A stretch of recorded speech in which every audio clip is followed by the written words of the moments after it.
Bueno, la clase pasada habíamos dejado en esta parte que es lo que nosotros denominamos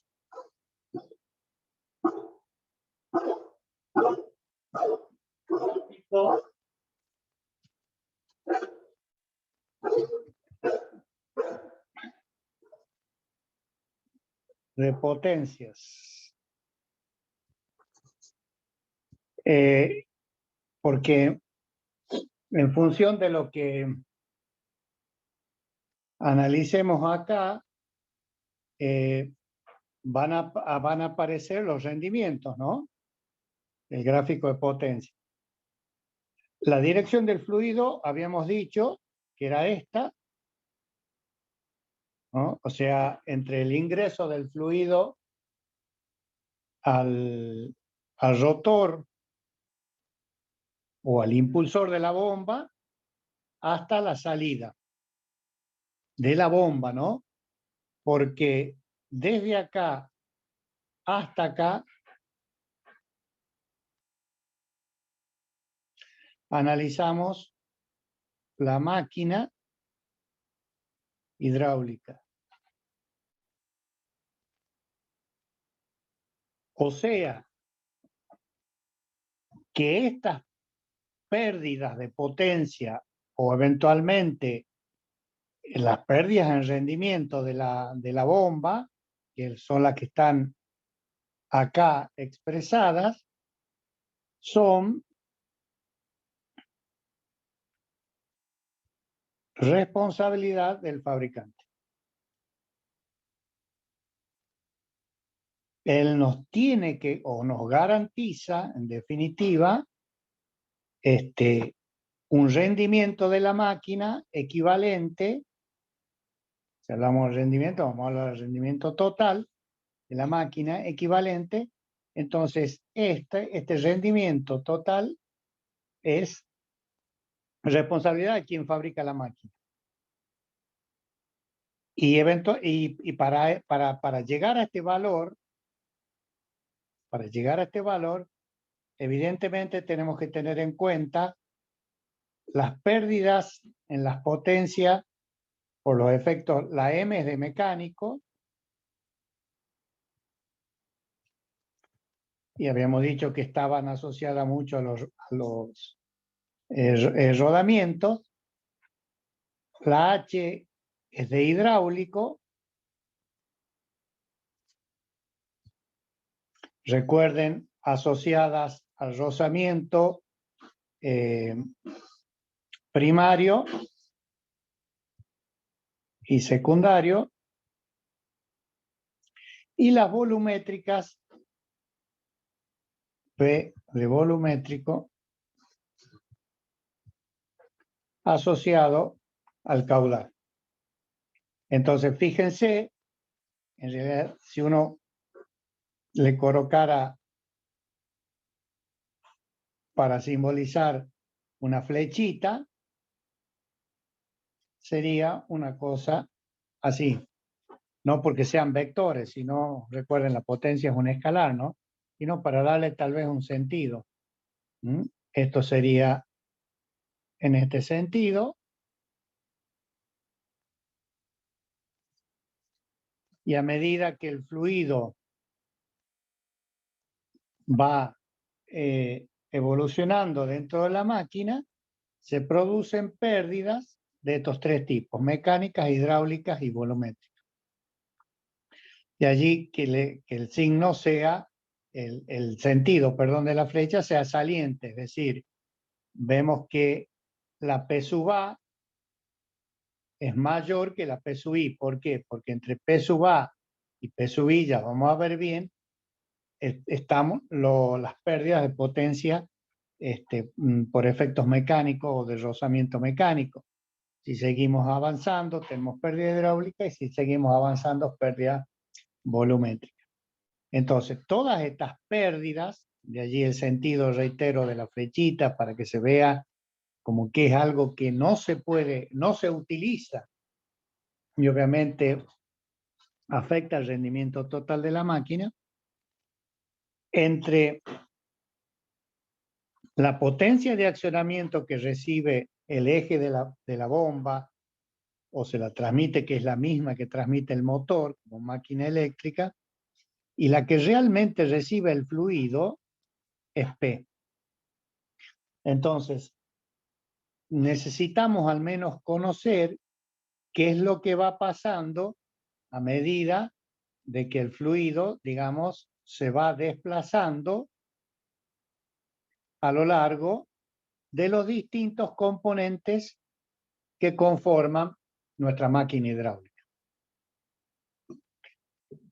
Cuantificados eso, cuantificado estas pérdidas en formas porcentuales, vamos a obtener los correspondientes rendimientos. Entonces, volvemos de nuevo a colocar acá la filmina con la cual en teoría empezamos nuestra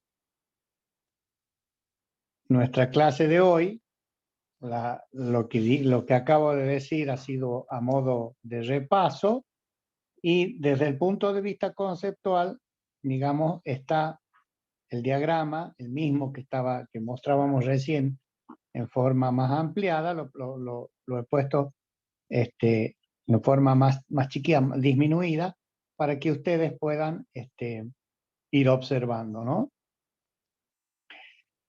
Está lo primero, que sería hablar de la potencia interna, que es esta que está acá. Y se define como potencia interna a la potencia de accionamiento, o sea, que es esta, o eje de la máquina, que es la misma, reitero, que el motor, menos la potencia que se pierde por rozamiento, menos esta. Entonces, si a la potencia interna le restamos la de accionamiento y la de los mecánicos, es obvio que la potencia interna nos va a quedar en función de las pérdidas internas y las volumétricas. ¿Qué queremos decir con esto? Que únicamente la potencia interna tiene que ver con el desempeño o el rendimiento hidráulico. Recuerden, hablamos de rozamientos entre el fluido y las paredes, pueden ser de la bomba, de la carcasa, de la corona directriz si las tenemos, y todo lo que hace de forma. La forma ya hemos visto del rodete, la forma de la caja espiral, el tubo troncocónico. Entonces, allí obtenemos pérdidas por rozamiento que van a influir en las potencias hidráulicas. Y luego tenemos las volumétricas. Y las volumétricas tienen que ver, reitero, las volumétricas tienen que ver con este caudal que le llamamos de histéresis o entretenido y el caudal perdido hacia el exterior debido al huelgo que existe entre el eje de la bomba, ya lo habíamos dicho, y la caja espiral.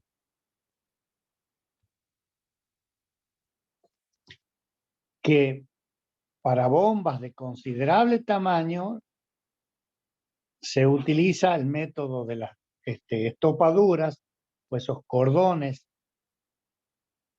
que tienen un rozamiento franco sobre el eje y casualmente para evitar que levante temperatura el eje, siempre el prensa estopa se lo deja con algún juego de manera tal de que pueda escurrir un par de gotas por minuto a fin de que refrigere el eje y la prensa estopa.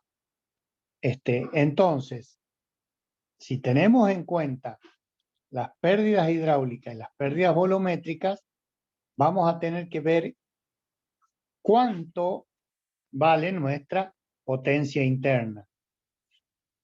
¿A dónde vamos a evaluar las pérdidas volumétricas? Habíamos dicho que tenían que ver con el caudal, con lo que acabamos de decir. Tenemos el caudal, la S correspondía, lo habíamos visto en la clase pasada, con un caudal exterior. ¿Por qué? Porque este caudal es lo que iba afuera. Esto es el Q sub E, que queremos simbolizar con eso. Y el Q sub I es el caudal entretenido o que no se pone en juego con respecto a Q. Porque en realidad el caudal que nos va a entregar la verdadera potencia de la máquina, que es P, tiene que ver con Q. Porque Q sub E y Q sub I no son tenidos en cuenta. Entonces, ¿a dónde vamos a evaluar eso?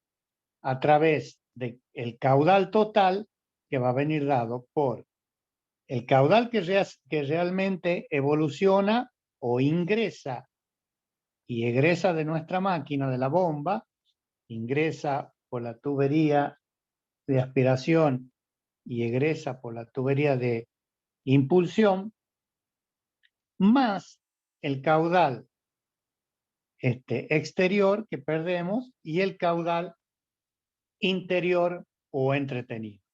Entonces, este miembro nos da una idea del caudal total. Y ya estamos viendo de que vamos a tener un rendimiento volumétrico que va a ser igual al Q más Q sub E más Q sub I sobre Q. Porque esto en términos porcentuales nos va a dar qué rendimiento tiene nuestra máquina. Obviamente esto, el denominador,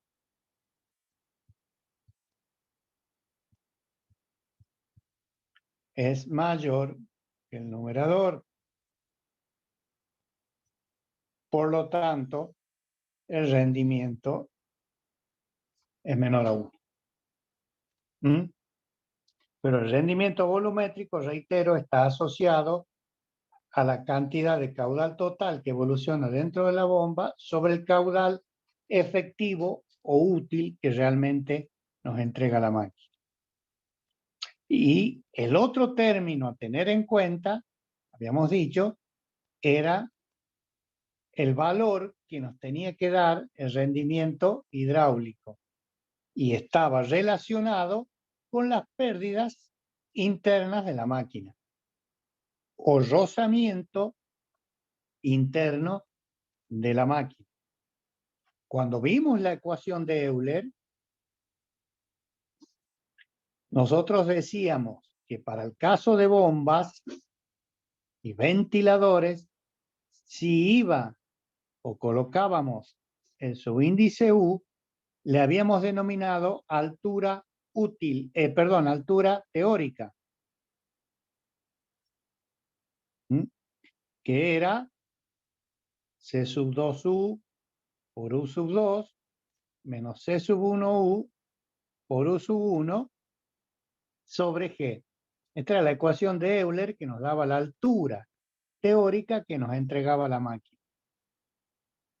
Y habíamos definido a la altura útil o efectiva como H.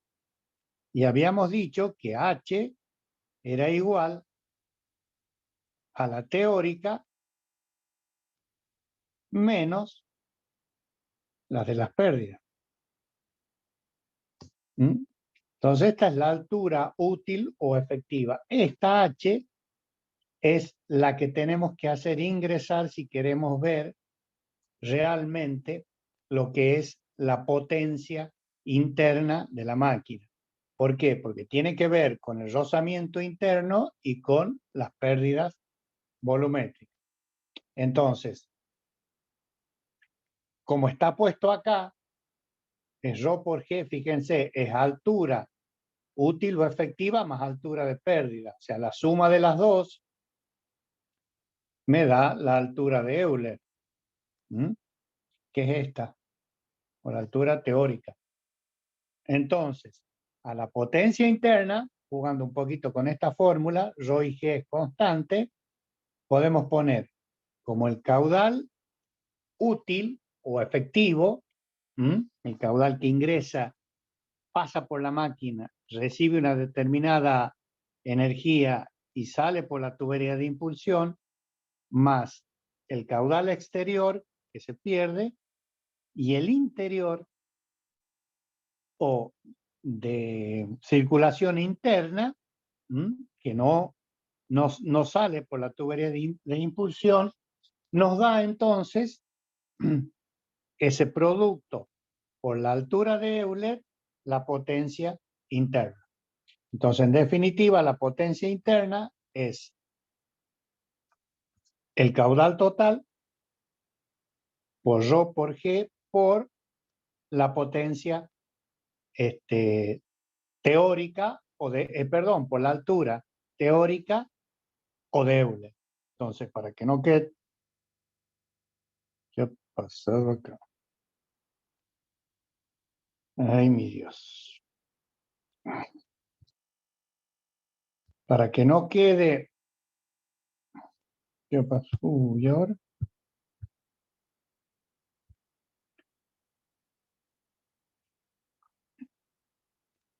Pero un minutito porque...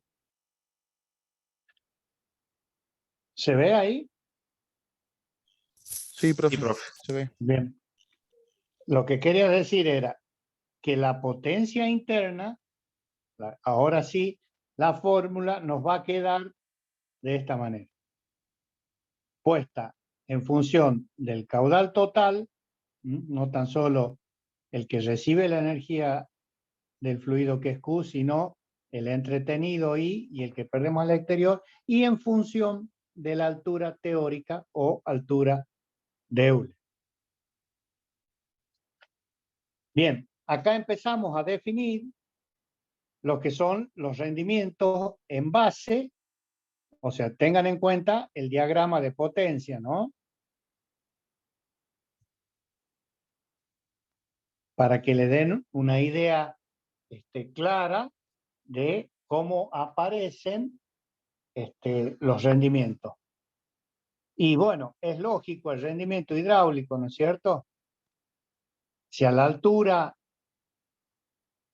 útil o efectivo la dividimos en la altura teórica, nos está diciendo, fíjense también menor que 1, qué parte de lo que nos dice Euler realmente nosotros estamos aprovechando.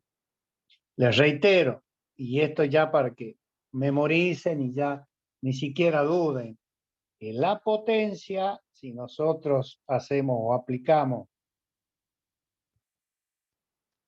en la famosa fórmula, esta H es esta. Ojo con eso.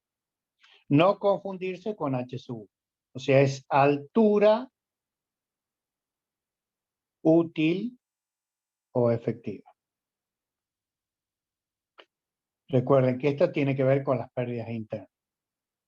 El rendimiento volumétrico, algo ya habíamos adelantado. También obviamente menor que 1. Porque es el caudal que sale por la tubería de impulsión dividido el caudal total que ingresa. El cociente de las potencias, para esto recuerden el gráfico de potencias, si dividimos la potencia útil o efectiva que realmente es la que recibe el líquido en la potencia interna, nos está dando el rendimiento interno, ¿no? Véanlo al gráfico de potencia o al diagrama de potencia de la filmina anterior.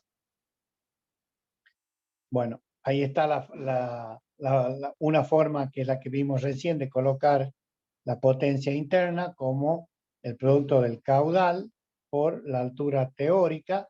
Bueno, si colocamos el rendimiento hidráulico y jugamos un poquito con la fórmula, nos queda, fíjense, ¿qué es esto? Esto es P. Entonces, P sub I nos va a quedar P sobre el rendimiento hidráulico. ¿Está bien? La potencia interna es P rho por G por Q por H, que es P sobre el rendimiento hidráulico. Por lo tanto, el rendimiento hidráulico también lo podremos poner como P sobre P sub I.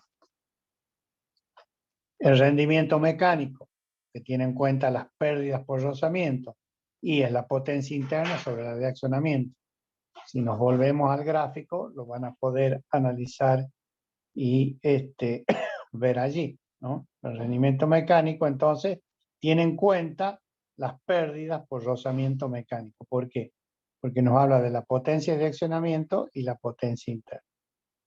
Como todo rendimiento, el total es el producto de los tres: el mecánico, el hidráulico y el volumétrico. O si queremos verlos desde otro punto de vista, vamos a hacerlo más grande: el rendimiento total es la potencia útil o efectiva que recibe el fluido dividida la potencia de accionamiento. O sea, que es lo que sale dividido lo que entra. Entonces, entre lo que entra y lo que sale nos está dando el rendimiento total. Pero recuerden que siempre, como todo rendimiento, resulta ser el promedio de los tres rendimientos, o sea, el volumétrico, el hidráulico y el mecánico. Otra forma, también jugando un poco con la fórmula, es nada más que cuestión de reemplazar por sus iguales el rendimiento o sea, la potencia de accionamiento. Se sabe que, fíjense, es P sobre el rendimiento total, ¿no es cierto? Es un poco jugar con la fórmula, esto ya no tiene, a esta altura del año, no tiene mucho sentido. Y P rho por G por Q por H, bueno, el rendimiento total. Esto se las muestro a estas fórmulas porque pueden llegar a ser útil, no sé, la 1 y la 2 para simbolizar ahora, o marcar las fórmulas, porque les pueden ser útil para la resolución de problemas en función de que aparezca o no algún dato, ¿no? Que aparezca sacando las constantes o por qué. Fíjense, acá tienen caudal, tienen altura útil o efectiva, tienen rendimiento volumétrico, tienen un rendimiento hidráulico para la potencia interna, o para el reaccionamiento pueden ingresar con esta fórmula que es la fórmula 1, potencia, que es la potencia útil, fíjense, rho por G por Q por H sobre el rendimiento total. En función de eso, o bien si tiene el rendimiento interno, acá tiene la potencia interna, la fórmula 3, y la potencia útil o efectiva, entonces también se puede jugar ahí con P, y con P sub I, venir y encontrar P sub I, con P sub I encuentro P o P sub A. Es cuestión de tener un poquito de destreza, pero sepan que se puede expresar cualquier fórmula en función de datos, simplemente jugando, ojo, y manteniendo la relación. Es decir, al rendimiento hidráulico hay que definirlo así: qué parte de la energía teórica es comunicada al fluido como energía útil. O sea, no puedo hacer al revés, poner altura teórica sobre altura útil o efectiva, porque me va a dar un rendimiento mayor que 1. Entonces, estoy alterando todas las condiciones. Mientras nosotros mantengamos las relaciones que están determinadas en estas fórmulas básicas y juguemos, podremos tener, digamos, otras variantes para encontrar algo que nos pida el problema, ¿no? Fíjense esta fórmula que está media escondida acá, que dice rendimiento interno es igual al rendimiento hidráulico por el volumétrico. Y esto tiene que ver con la filmina anterior, que yo les decía que la potencia iba a estar en función del rendimiento hidráulico y del rendimiento volumétrico. ¿Por qué? Porque la potencia interna tiene que ver casualmente con estos dos valores. Entonces, como verán, hay multiplicidad de fórmulas con las cuales podemos trabajar y jugar para encontrar algún dato o responder algún cuestionamiento que podamos hacer en la resolución de los problemas. Solo es cuestión de tener presente de a dónde partimos y hacia dónde queremos llegar y qué es lo que significan, esto es muy, muy importante, qué es lo que significan cada uno de los rendimientos. O sea, el concepto, ¿no? El concepto físico. El teórico no hace falta porque la fórmula puede estar escrita, está en los libros, los apuntes, y por allí no es ni siquiera necesario aprendérsela de memoria, pero sí saber qué es lo que simboliza y qué es lo que significa cada uno de los valores que entra en juego. En función de esto, vamos a tener, reitero, me vuelvo atrás para desarrollar o completar este concepto. En función de esto, vamos a tener bien en claro cómo los rendimientos afectan a la máquina hidráulica.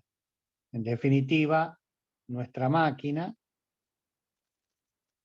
no es perfecta, como toda máquina, o dicho de otra manera, digamos, nos cobra su peaje por entregar energía al líquido, en el caso de una bomba, y van a ver que para el caso de la turbina es exactamente igual, nada más que al revés. Nosotros absorbemos energía del fluido, pero bueno, las máquinas no son perfectas y a través de su rendimiento nosotros podemos evaluar y saber con qué variables vamos a tener en cuenta.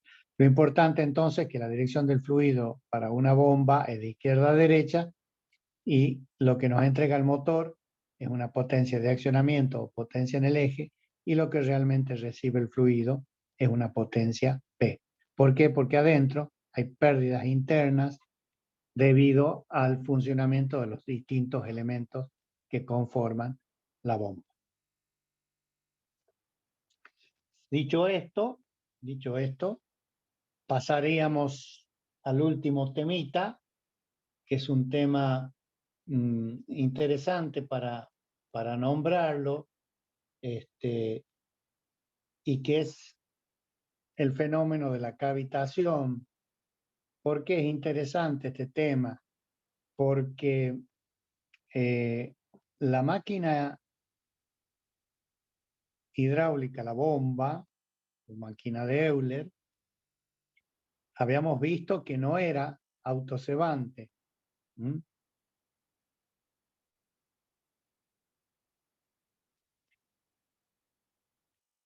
¿Y qué queríamos decir de que no era autocebante la máquina de Euler? Queríamos decir de que era necesario de que toda la tubería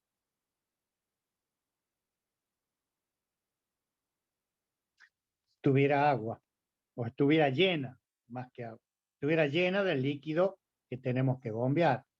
Porque habíamos dicho que si aparecían algunas burbujas o columna de aire, la bomba o la máquina no entregaba la altura para la cual estaba diseñado, porque el delta P o variación de la presión era ρ por G y por H.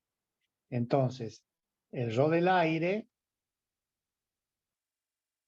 es bastante menor, vamos a hacer así para que el ρ del aire es bastante menor que el ρ del agua. Entonces, si es menor, es mucho menor que el ρ del agua, la variación de presión entre la entrada y la salida en la bomba no era la adecuada. Por lo tanto, si no era la adecuada, no nos podía entregar la altura H a la cual había sido desarrollada la bomba. Entonces, vemos que al no ser autocebantes y al aparecer de alguna manera columnas de aire, el problema de la cavitación, que ya la vamos a definir, también trae aparejado un mal funcionamiento de la bomba, primero, por esta causa, y segundo, porque es un fenómeno de origen transitorio que puede que ocasiona perjuicios, por un lado, como les decíamos recién, en el funcionamiento de la bomba, y por otro lado, acorta la vida útil del elemento principal que tiene la bomba, que es el rodete. El fenómeno de la cavitación, ¿de dónde viene? La palabra cavitación viene de la palabra o deriva cavidad. ¿Y qué queremos decir con cavidad? Aunque parezca una obviedad.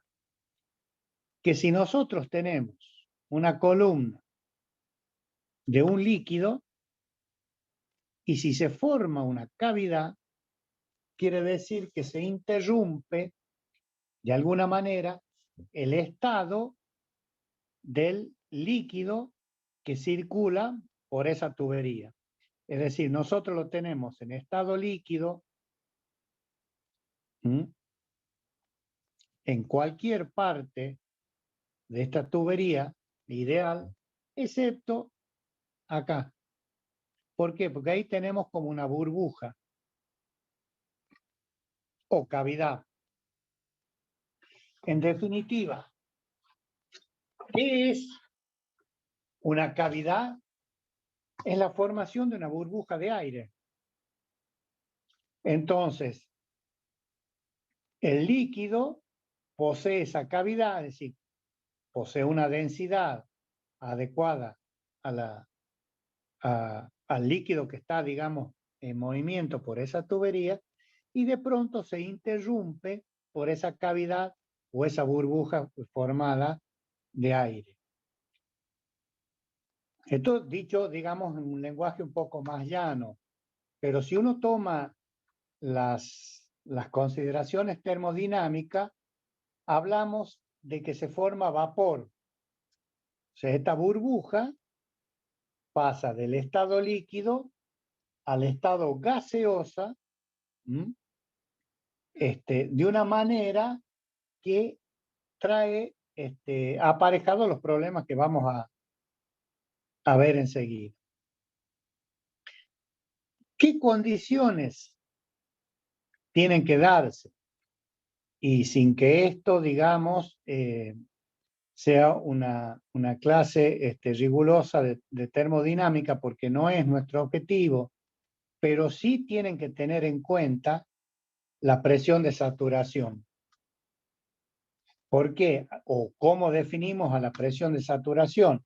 Es la presión a la que el líquido, a esa temperatura, satura. ¿Qué quiere decir que satura en termodinámica? Que pasábamos del estado líquido al estado gaseoso. Entonces, si la presión siempre es mayor, en el límite deberá ser igual, pero nosotros siempre decimos, si la presión es mayor a la presión de saturación, la presión del líquido, a la temperatura que está trabajando, en la máquina que está trabajando y en las condiciones que está trabajando, es mayor a la presión de saturación, el fenómeno de cavitación no se va a presentar. ¿Cuándo se presenta o cuándo se produce? Cuando la presión disminuye a valores próximos a la presión del vapor del líquido en cuestión. Fíjense que no tiene por qué ser igual. Tal vez antes de llegar a la presión de saturación del líquido a esa temperatura, ya tengamos el fenómeno de cavitación. ¿Por qué? Porque va a depender de las condiciones en las cuales está funcionando la bomba. Dicho esto, y enmarcado el concepto con el cual nosotros tenemos que movernos, es que vamos a hacer el análisis de lo que para nosotros, bueno, esperen un minutito.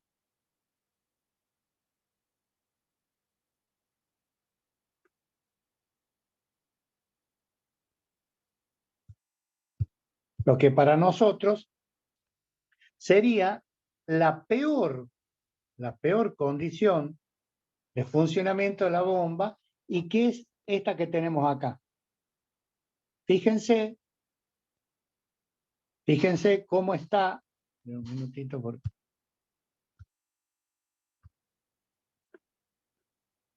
Fíjense cómo está la altura del líquido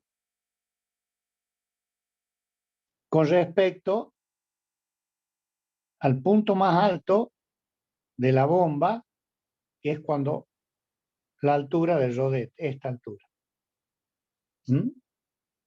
O sea, la bomba está por arriba del nivel del líquido. Por lo tanto,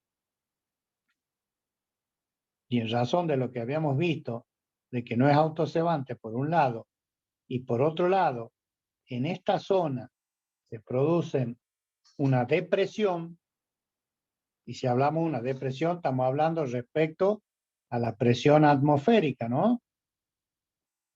O presión relativa. ¿Por qué hay que hacer depresión? Porque el líquido tiene que subir, ascender esta columna y llegar hasta el rodete para que luego lo impulse. Entonces, los fenómenos de cavitación se van a presentar principalmente cuando la bomba trabaje bajo estas condiciones.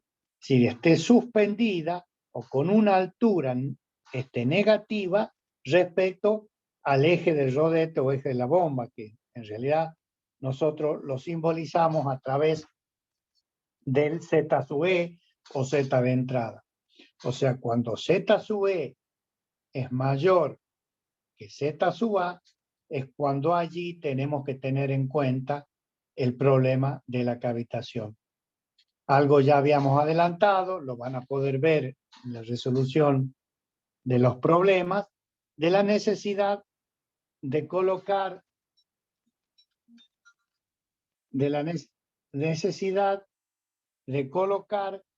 estos elementos que nos mantienen, digamos, a la tubería llena, es decir, evitar que se descargue la tubería. Bueno, ahora, si nosotros analizamos en estas condiciones, yo les acabo de ahí demostrar, o les estoy mostrando, digamos, la presión de saturación del agua a diferentes temperaturas, ¿no? ¿Está bien? Fíjense como que a medida que aumenta la temperatura, aumenta la presión. Se entiende temperatura de saturación, ¿no?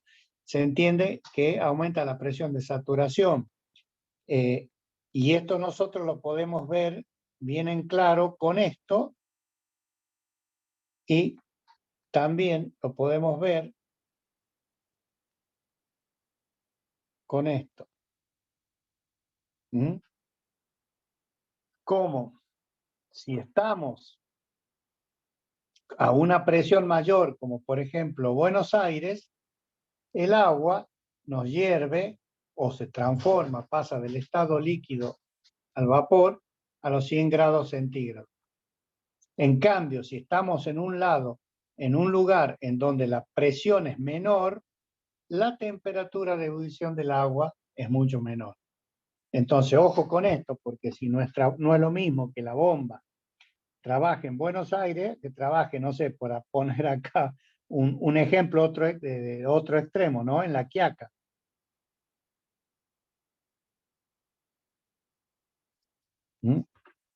En donde estamos a 3.500, 4.000, 5.000, La Paz, en Bolivia, en donde la pelota no dobla, 3.800, 4.000 metros.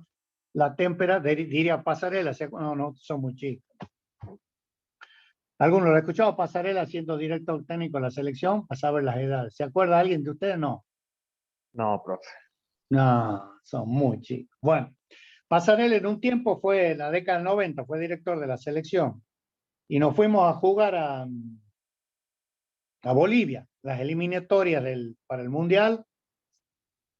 Uy, che, yo no me acuerdo si era. ¿Te acuerdas vos, Martín? No. Debe haber sido. Del Bueno, no me 98, acuerdo. ¿no fue, profe, por No, esos tiempos? Dante, soy Eh, muy chico no. también yo. Ah, sí, ya sé, sí, somos 98, me parece que sí. Los bolivianos nos meten como 6. Y de allá cuando ven y le han preguntado, dice, ¿qué pasa? No, dice que la pelota en la altura no dobla, dijo el profesor Pasarela. En parte tiene razón, pero la densidad del aire es tan baja, digamos, que no hay rozamiento de forma. ¿Mm? Entonces, no tomaba efecto. La pelota no dobla, es más liviana, tenía razón, pero no era para que nos metan 6. Bueno, pasa lo mismo con el agua, muchachos. Si no, a ver si lo googlean y ven y la otra clase me dicen en qué año sigue. Debe estar una famosa Con el frase de Pasarela. 96 y 97, profe. Fue antes del 90. Mundial. Ajá. Claro, el Bien, Mundial fue en el 98. Sí, 96, bien, 97. bien, listo. ¿En el 98 dónde hemos jugado? En Francia. Francia. Francia. Bien, listo. Ya estamos ubicados en tiempo y forma, en tiempo y espacio. Ya mis neuronas están media fiacas ya.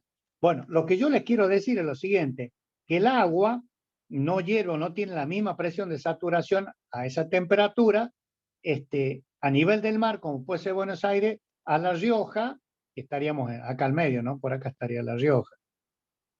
Digamos, no, ni 100 ni 95, pero sí 98, 99.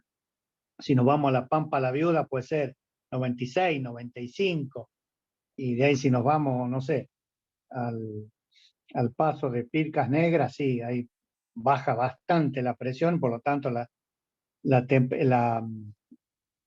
presión de saturación es menor, ¿no? Con esto, más allá de las anécdotas y todo esto que estamos diciendo, yo les quiero poner en contexto porque si compran una bomba, tienen que saber a dónde la van a hacer trabajar a la bomba, es obvio. No vaya a ser que compran una bomba, tiene el rendimiento adecuado, les da las condiciones, pero ustedes la han calculado a nivel del mar y la llevan para que, no sé, eleve agua en un tanque del puesto de gendarmería en Pircas Negras. ¿Ah? ¿Y qué hacemos? Y la ponen allá y no funciona. Y es lógico. ¿Por qué? Porque se forman burbujas o cavidades en la tubería y hacen que la bomba no funcione bien. Y traen la misma instalación, reitero esto, la misma instalación, la ponen de la misma manera y acá en La Rioja funciona. Y la llevan a Buenos Aires y funciona mucho mejor. La condición está dada entonces por el cambio que experimenta el líquido para las distintas temperaturas y las presiones. Entonces, esto es lo que uno tiene que tener en cuenta para visualizar, digamos, el estado de funcionamiento de nuestra máquina. Yo acá le he puesto un gráfico, no, lo único que a mí me interesa es que ustedes vean la forma de esta curva azul. Fíjense acá en el eje de las abscisas tenemos temperaturas y en el eje de ordenadas tenemos las presiones. Esto que está marcado en rojo es a nivel del mar, o sea, son los 100 grados a un bar. O 1000 hectopascal, si le quieren poner acá, es lo mismo.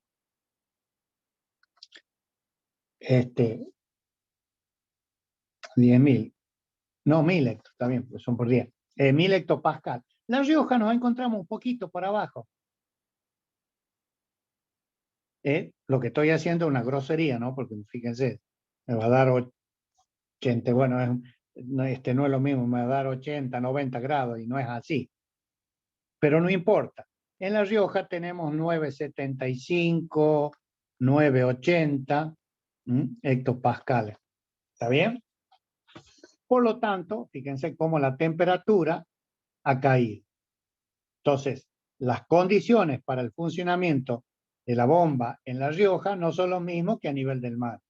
Y bueno, obviamente, si nos vamos a La Quiaca, lo que estamos hablando, fíjense que a temperaturas menores ya tendremos, esta es la zona que hay que evitar, la formación de vapor. ¿Por qué? Porque acá tenemos el vapor, que es lo que no queremos. ¿Por qué? Porque se forma la cavidad. Queremos siempre trabajar en el estado líquido. ¿Mm? Bueno, esto sería, digamos, a grandes rasgos los conceptos, obviamente sin llegar a un tecnicismo muy grande, porque eso lo ven en termodinámica, y yo les aconsejo que si quieren repasar el tema allí con fórmulas y todo, lo van a poder ver. Pero fíjense, les pongo una foto en donde ustedes pueden ver, ¿se recuerdan que habíamos dicho que si el flujo era axial en una bomba, se parecía mucho a la hélice de un barco? Bueno, ahí tienen una hélice de un barco, o las palas de una hélice, y fíjense cómo las burbujas en contacto con la superficie forman el fenómeno que estamos describiendo. Miren, ¿entienden? El fenómeno de cavitación, ahí se ve, fenómeno de cavitación, y bueno, viene ahí la formación de burbujas. ¿Mm? Formación de burbujas. ¿Mm? ¿Qué trae la formación de burbujas? Daño a la superficie y mal funcionamiento de los elementos. Les vuelvo a poner este sistema rodete para que le presten atención a las escalas de presiones acá abajo, lo que está en azul. Y a esto que está en azul, que dice pressure, a la izquierda, lo lleven a la derecha y están representadas las presiones. Miren acá. Entonces, en un rodete o en un impulsor, esta zona es la zona donde pueden empezar a desarrollarse estos fenómenos de cavitación, que obviamente van a transcurrir y viajar a lo largo del rodete, y van, así como se ha formado la burbuja de vapor, porque hemos pasado del estado líquido al gaseosa, porque hemos encontrado una presión igual o menor a la presión de saturación del líquido a esa temperatura. Pasa lo contrario. Si seguimos el viaje de la partícula, apenas la presión del líquido sea superior a la saturación, se va a pasar del estado gaseoso al estado líquido. Y es allí donde se produce como una explosión, ¿no? Y ese cambio abrupto de pasaje de estado de líquido a vapor y de vapor a líquido es con un cambio de presión, y ese cambio de presión es lo que produce el daño en las instalaciones. Entonces, el fenómeno de cavitación se muestra o queda, se lo puede visibilizar a partir del daño por el fenómeno de la aparición de la presión de saturación de un líquido a una determinada temperatura y presión de saturación para esas condiciones de funcionamiento. Bien, ¿cómo se lo puede tener en cuenta y calcular a esto en base a los conocimientos que nosotros tenemos? Primero, se coloca la bomba en suspensión, como ustedes lo están viendo allí, con respecto a la altura del líquido. Fíjense, tienen ZA y H sub S. ¿Por qué? Porque tienen el Z de entrada, ¿no? Ahí está la dirección del líquido. Nosotros sabemos que la altura de entrada de la bomba, por Bernoulli es esto, ¿no? Es la presión de entrada más la velocidad de entrada. Energía de presión y energía de velocidad, para que nos dé la altura geodésica. ¿Qué es lo que tiene que pasar ¿Qué es lo que tiene que pasar para evitar la cavitación? De que esta H sub D al menos sea igual. Fíjense ahí cómo jugamos el cociente entre la presión de entrada y la presión de salida, de saturación, perdón, ese cociente no supere ese valor, digamos, que tiene que tener para evitar la saturación. Entonces, el valor mínimo para evitar la cavitación va a ser que el valor entre la entrada y la de la saturación dividido ρ por G más la velocidad de entrada sobre 2G sea lo que se conoce como H sub ED. ¿Qué es el H sub ED? Lo definimos ya, es la altura mínima de presión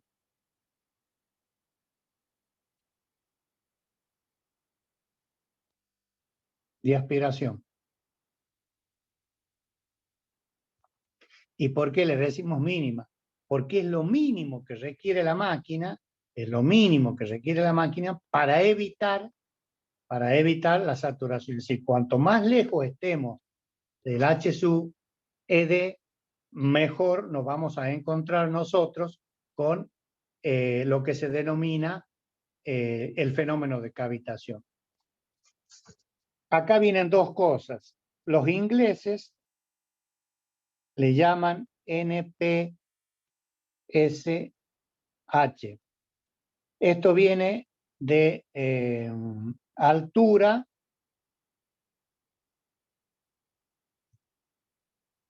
neta, P positiva en la aspiración o succión, como le llaman ellos.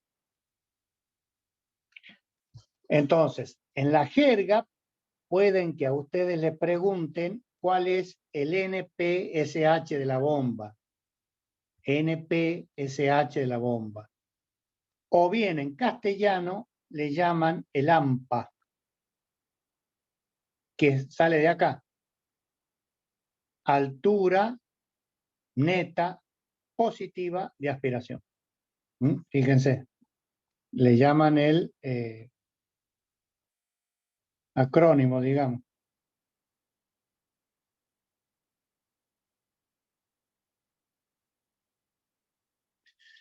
¿Qué es el AMPA, la bomba? Esto que estamos hablando acá.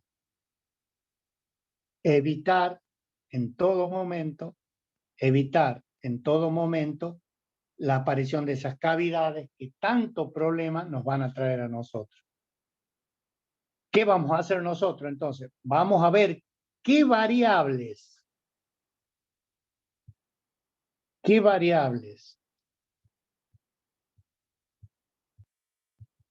intervienen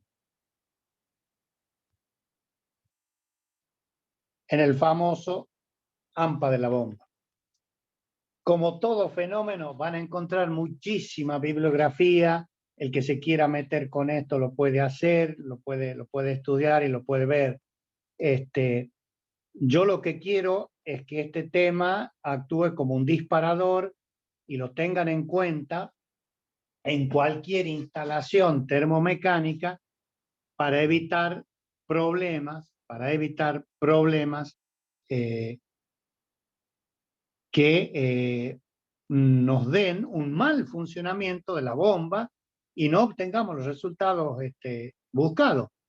Reitero, si superamos esta altura AMPA de la bomba, si la superamos, la bomba no va a funcionar, no va a tirar el caudal necesario, el motor va a sobrecalentar, en fin, son miles de problemas y vamos a renegar y vamos a renegar.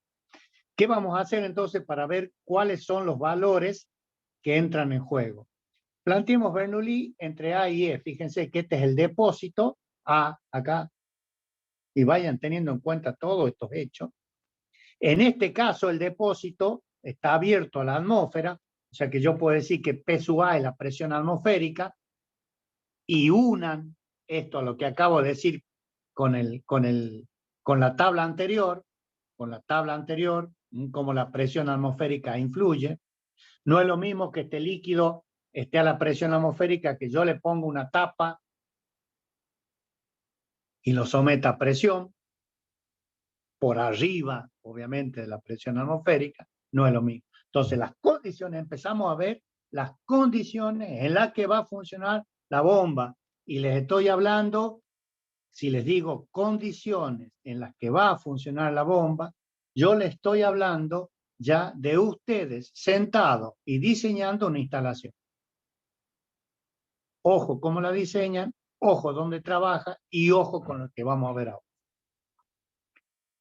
Entonces, planteemos Bernoulli y planteemos Bernoulli generalizado. Fíjense, le decimos entre A y E, esto vamos a ir rápido porque acá no tiene mucho sentido, ¿no?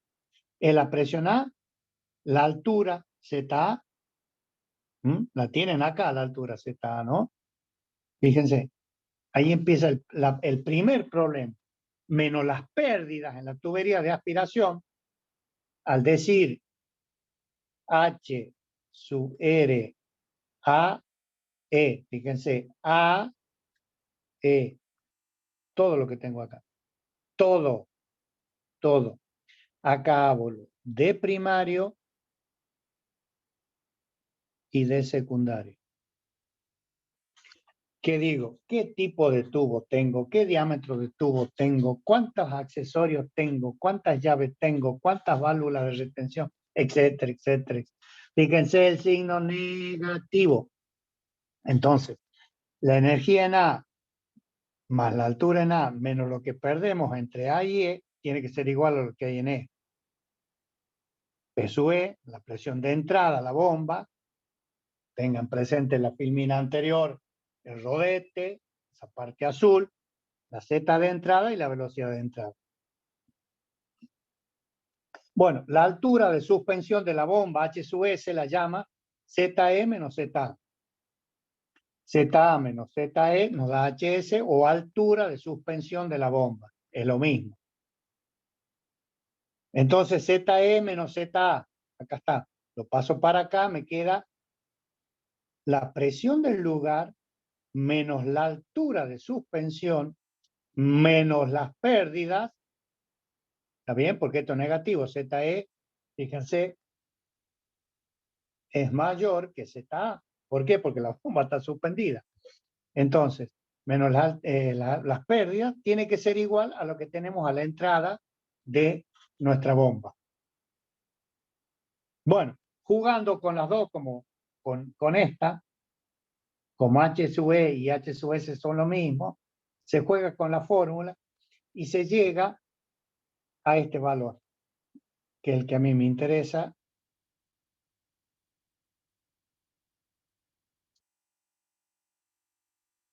O sea, jugando con las presiones de saturación que tenemos acá, con H sub E, qué sé yo, llegamos, ¿qué me dice?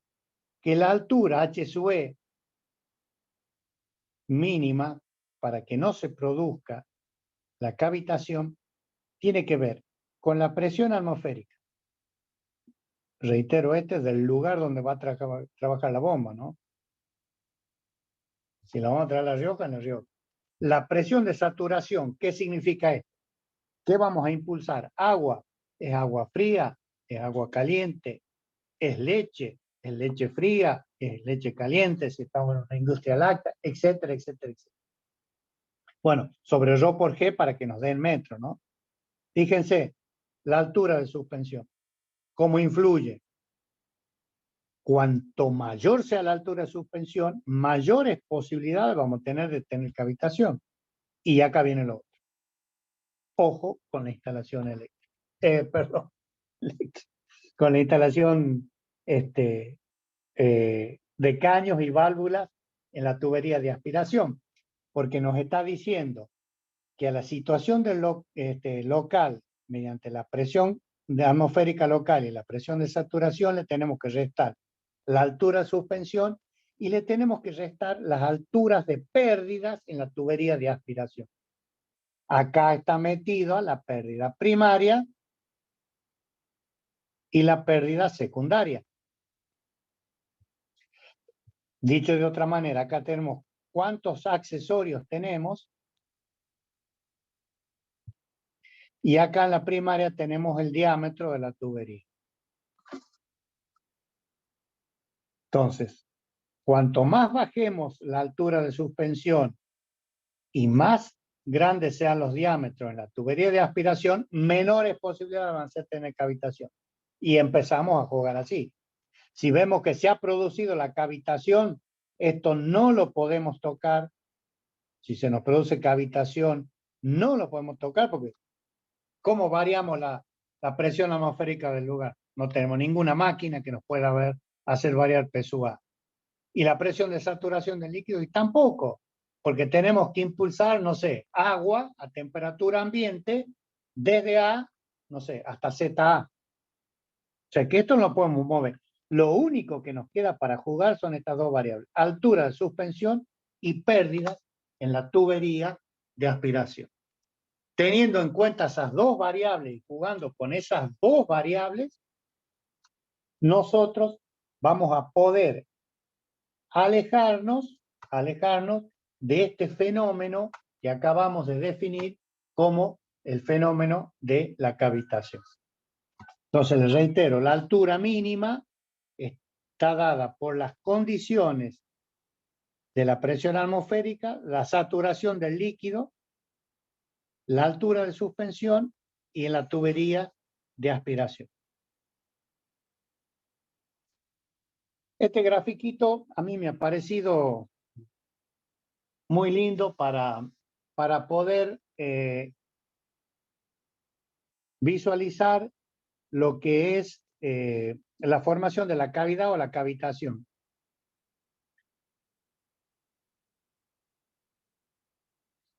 Acá tenemos la burbuja con el líquido.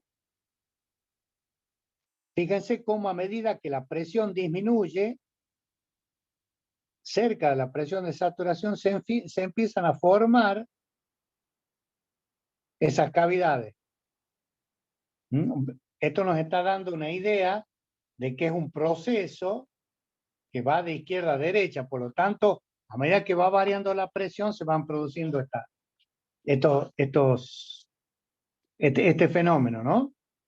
Entonces, si se siguen dando las condiciones favorables para la formación de la burbuja, termina formándose este vacío acá, fíjense, con esta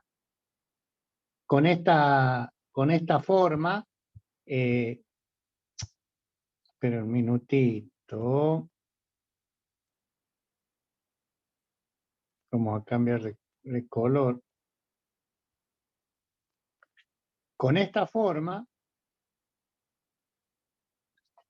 que es lo que le llaman normalmente el microjet.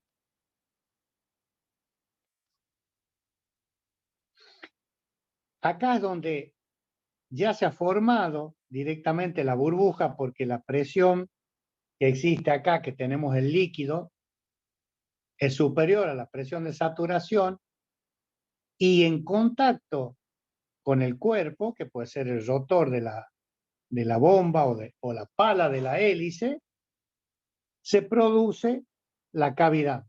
O sea, es cuando se forma lo que se llama microjet, o ahí sí ya se forma la burbuja, y esa burbuja que se forma ahí o cavidad de aire es lo que se conoce con el fenómeno de cavitación.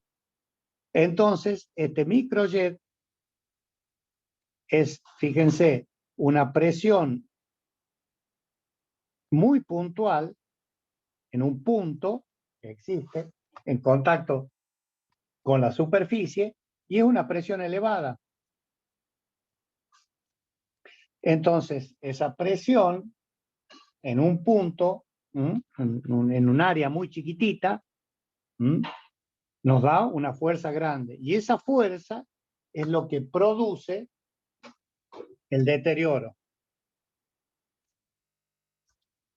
En esta, lo que es lo mismo que la anterior, fíjense la dirección del flujo, acá arriba, como va de izquierda a derecha, y cómo la partícula de fluido se comienza a deformar, ¿no?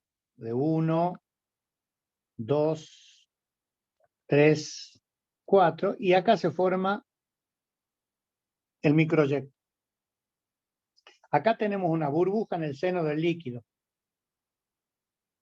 Las burbujas que están en contacto con la pared, supongamos que esta sea un tubo, un caño, pasa exactamente lo mismo. Y fíjense, acá tiene hasta dibujado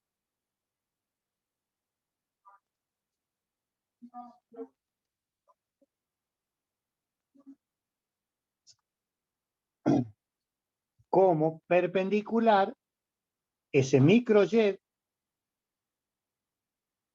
se forma ahí, es lo que trae aparejado, digamos, el fenómeno de cavitación. Entonces, miren lo que tienen acá ampliado.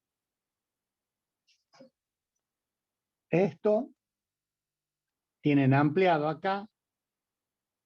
Y ahí tienen la formación de la burbuja. Y miren el vector fuerza.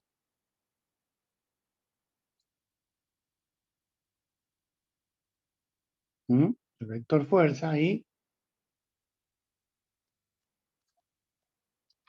Entonces, ¿cómo produce un daño la formación del vapor? Entonces, ahí pueden ver ustedes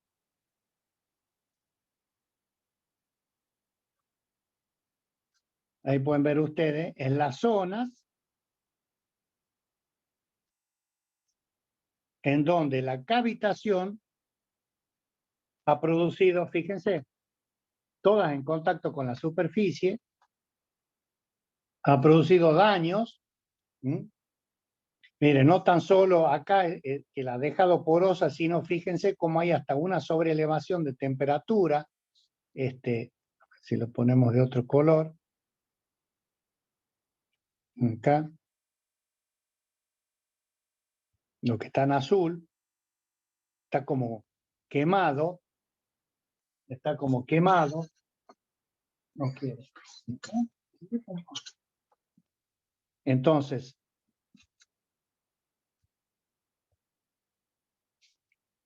escucha, se me fue, discúlpenme.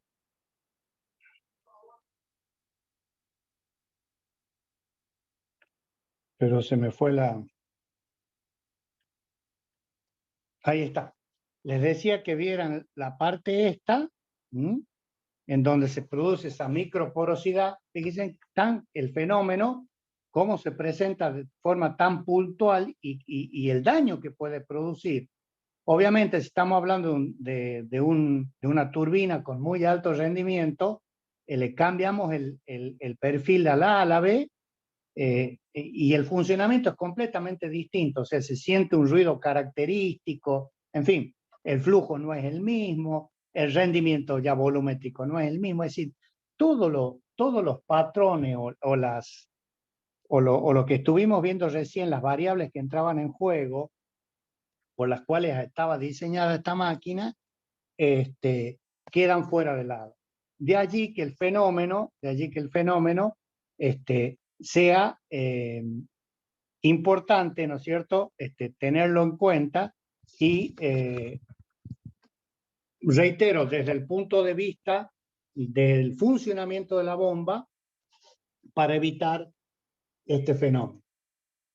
Bien, como verán, he terminado la presentación en PowerPoint porque vamos a dejar de grabar.